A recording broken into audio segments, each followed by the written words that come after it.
Hello again. We're covering the cardiovascular system and we're going to start out with the pump. Of course, we know that the cardiovascular system is not only comprised of the pump, which is our heart, but it's also comprised of the pipes, which are our vasculature system, and then the fluid or the blood that flows through. So pump, pipes, and fluid, and we've broken these down into smaller chunks so that we can kind of digest it all. I do believe that some of this I will be back and forth in terms of you being able to see me on the screen, other times where I'm going to be drawing. But we'll start out with the pump and we'll kind of get into this material now. So without further ado, we're going to look at the cardiovascular system again. That's made of the pump, the pipes, and the fluid. And the pump includes our heart. So we're looking specifically at these three networks. You've got the pump, the pipes, which is the vasculature, and then the circulating blood with all of its components is the fluid. The purpose of the cardiovascular system is to circulate oxygen and nutrients while providing a means for waste removal at the same time. And we're going to take a few minutes to look through at the heart and how it sits in the body cavity. This first picture is a really good picture, and I want to kind of point out a few things to you if you've never really looked at the actual anatomy of the heart. This little tiny structure right here and this little structure right here are your atria, which means that the majority of what you see for the heart are your ventricles.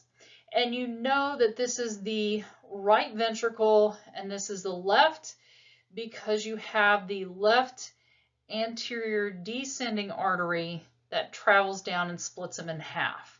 So if you were to take this heart and slice it, you would see that right through here you will find the septum of the heart. And we'll look at that a little bit more as we move forward, but I just wanted to point that out to you. These little atria are really wimpy. They're very tiny, they're very wimpy. Your ventricles are definitely the pumping portion, and that's going to come into play here in a little bit.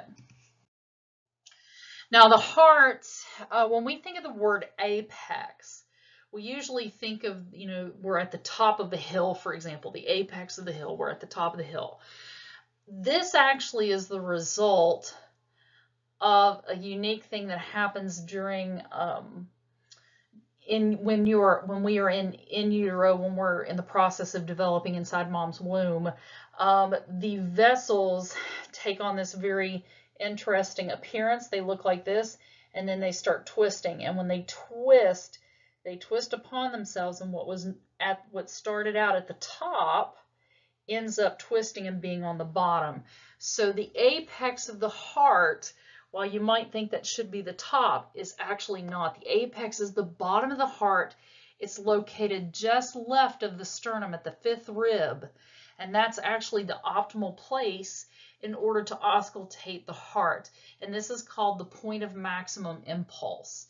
And I'm going to throw in a PDF of that the structure as it appears during utero I don't know if I'll get it in with this section or if it's going to be right after it, but I will show it to you so you can see it. Now, the base of the heart is actually the superior aspect where all the vasculature comes in and exits. So we're talking about this area here. And I do like to show this picture because it does a good job of showing you your aortic arch. And inside the aortic arch, you have chemoreceptors and you have your baroreceptors.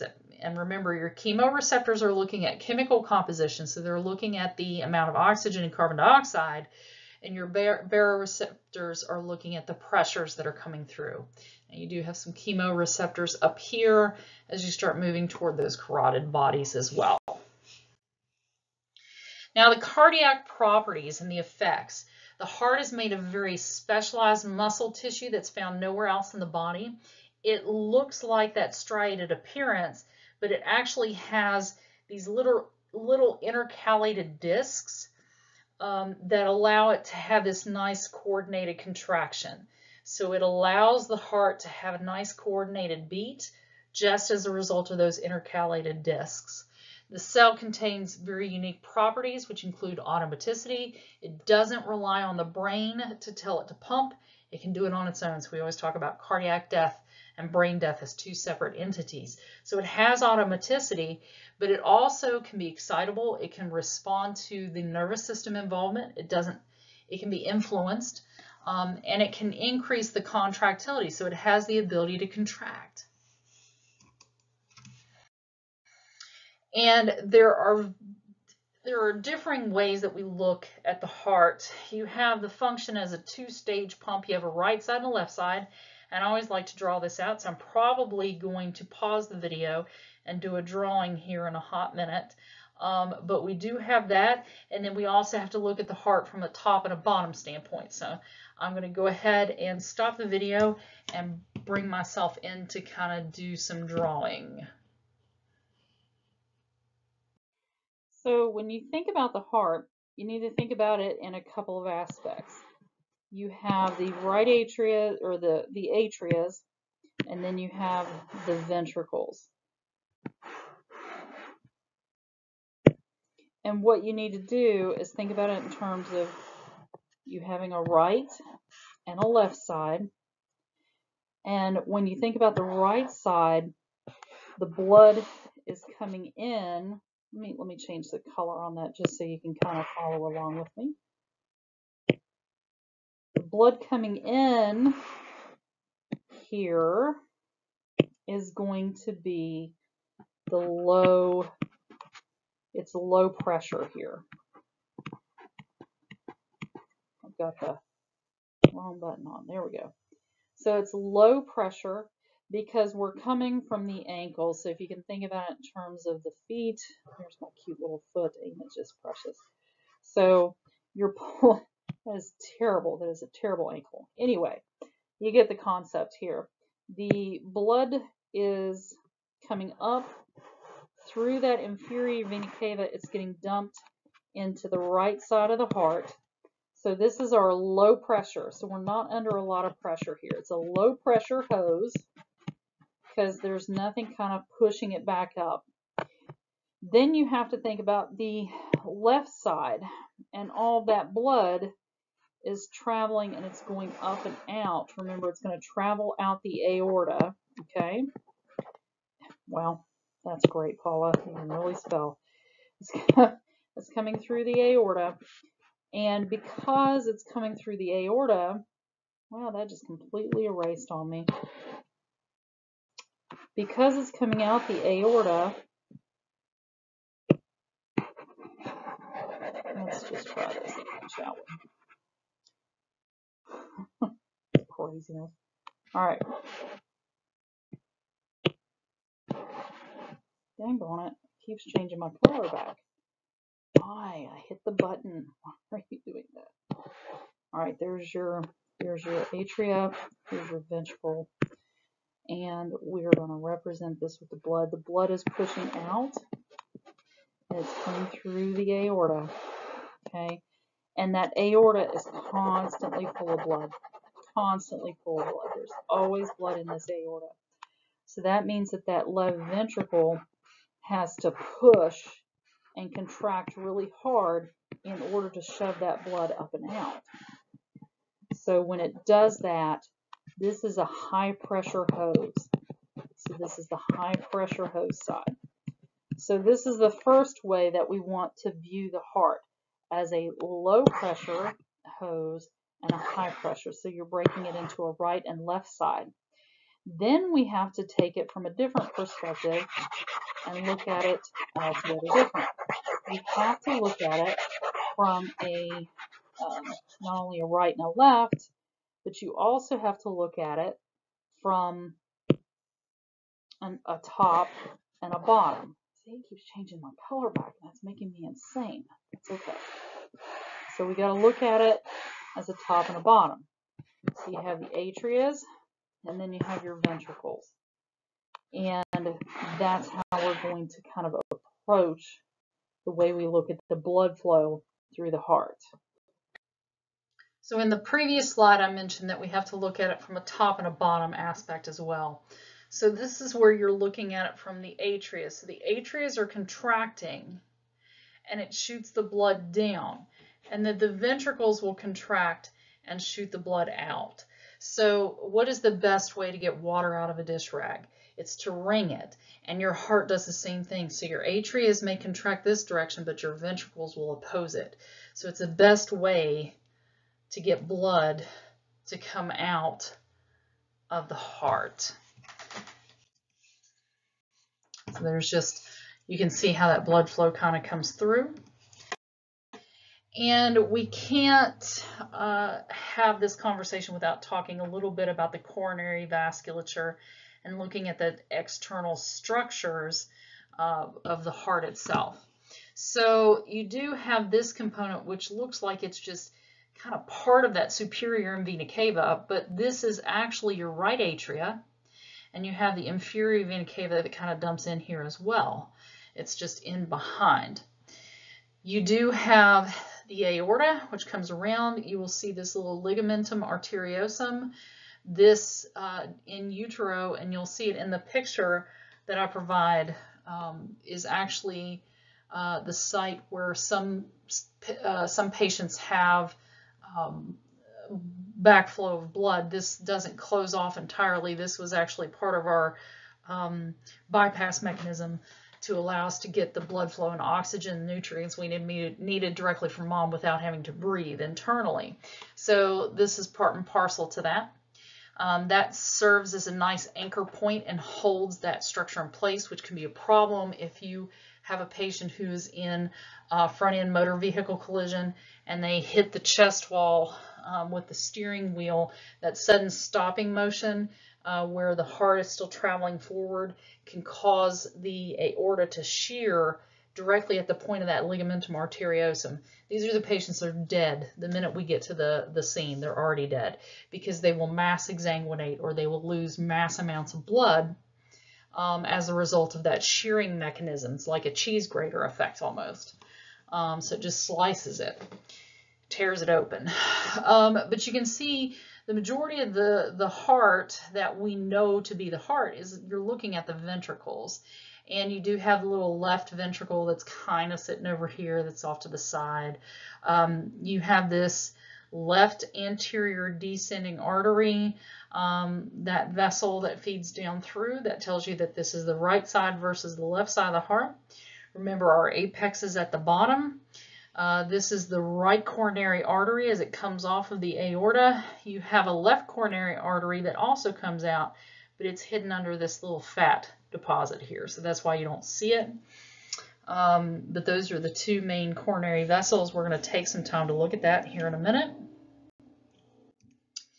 And we have to look at the inside of the heart. So here is a good way for you to be able to visualize that inferior vena cava coming in and dumping.